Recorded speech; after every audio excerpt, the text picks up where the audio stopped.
जिसने हिमाचल वासियों के विश्वास की पीठ में खंजर घोंप दिया 5 वर्षों में, जिसने हिमाचल को, जिस भाजपा ने, जिस जयराम ठाकुर ने हिमाचल को बेहाली और कंगाली के द्वार पर लाकर खड़ा कर दिया, क्या ऐसे जयराम ठाकुर और ऐसे भाजपाइयों पर, वो दिल्ली से आए या वो स्थानीय हो, उन पर विश्वास किया जा सकता है?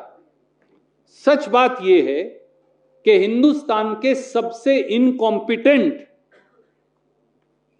नाकारा और निकम्मे मुख्यमंत्री अगर कोई हैं तो वो शायद जयराम ठाकुर हैं। साबित हुआ है 5 साल में हिंदुस्तान के सबसे निकम्मे और नाकारा मुख्यमंत्री जयराम ठाकुर साबित हुए हैं। मैं ये बात कहते हुए मुझे थोड़ा संकोच हो रहा था, इसलिए मैंने शुरू में ये बात नहीं कही। आपके प्रश्न के जवाब में मैं मजबूर हो गया सच्चाई को बयां करने का, क्योंकि हम अपनी मर्यादा में चलते हैं और उस मर्यादा से भी मुझे थोड़ा आगे जाना पड़ा। Jairam Thakur is the most incompetent chief minister of India, who has destroyed the future of youth, demolished the economy of Himachal, and has always worked with a remote control which has faltered and which has failed absolutely and completely. ये एक fail सरकार के fail मुख्यमंत्री साबित हुए हैं। जिस बच्चे ने क्लास पास ही नहीं की साहब, उसको अगली क्लास में प्रमोट कैसे करेंगे? इस बच्चे के तो 33% छोड़िए 5% नंबर नहीं आए, तो आप क्या उसको 10वीं से 11वीं क्लास में प्रमोट करेंगे? आप कहेंगे नहीं, इसे एक क्लास पीछे भेजिए। तो जयराम ठाकुर जी के साथ भी जनता वही करने वाली है। धन्यवाद। अगला सवाल। हिमाचल प्रदेश में हर घर महंगाई और घर घर महंगाई, उसका घनघोर अंधेरा फैला हुआ है। सच्चाई यह है कि घर की बचत न के बराबर है, आय कम हो गई, खर्चा कई गुना बढ़ गया।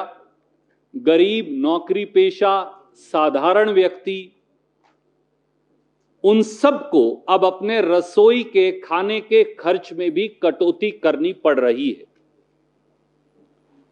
इसके लिए एक चार्ट मैं आपको भेज रहा हूं जो दर्शाता है कि किस प्रकार से आज हिमाचल के लोग दर दर की ठोकरें खाने को मजबूर हैं।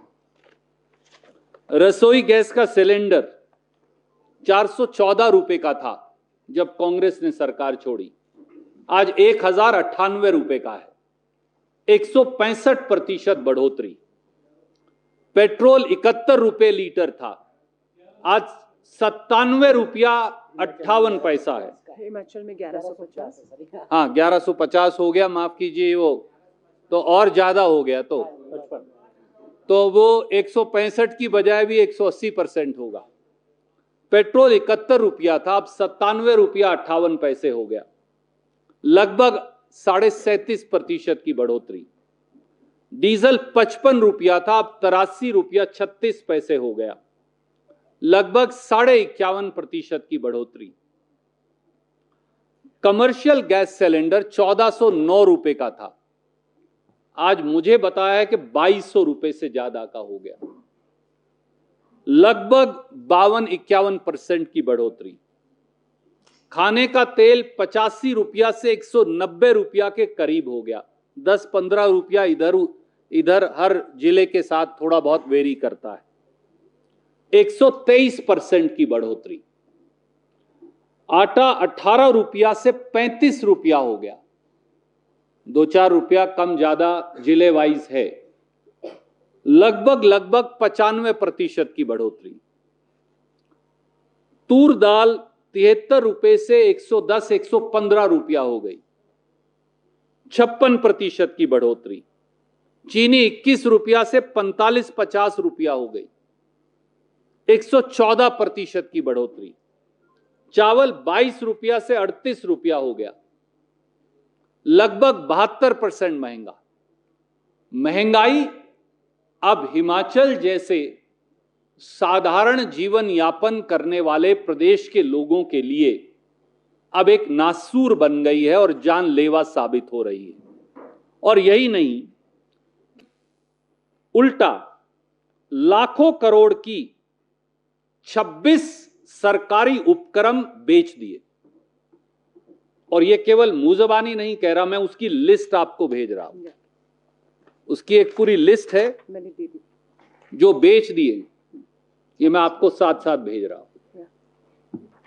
पिछले 8 सालों में भारतीय जनता पार्टी ने अंतरिक्ष, जमीन और पाताल में देश की सारी संपत्ति बेच डाली, लाखों करोड़ की। और मैं आपको उनमें से कुछ पढ़कर बताऊंगा। 27,000 किलोमीटर सरकारी राष्ट्रीय राजमार्ग की बोली लगा रखी है, बेच देंगे अभी।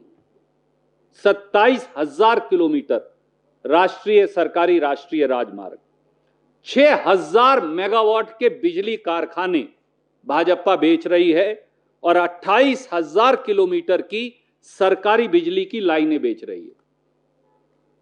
8,000 किलोमीटर सरकारी गैस पाइपलाइन बेच रही है। 210 लाख मीट्रिक टन, चौंकिए मत, 210 लाख मीट्रिक टन सरकारी अनाज के भंडार जो गोदाम है उनको बेच रहे हैं। 2,86,000 किलोमीटर सरकारी दूरसंचार फाइबर को भाजपा बेच रही है और 15,000 टेलीफोन सरकारी टावर जो हैं उन्हें भी बेच रही है। 25 सरकारी हवाई अड्डों को बेच रही है या बेच दिए हैं, और एक औद्योगिक समूह है गुजरात का, उसको बेचे जाते हैं, आपने देखा भी है, या बेच रहे, बोली लगा दिए। 9 सरकारी बंदरगाह बेच रही है। 761 सरकारी खनिज माइन ब्लॉक बेच रही है। 2 सरकारी राष्ट्रीय स्टेडियम बेच रही है। 1,52,000 करोड़ की रेलवे की संपत्ति बेच रही है। इंडिया ऑन सेल का फट्टा बीजेपी ने लगा दिया है।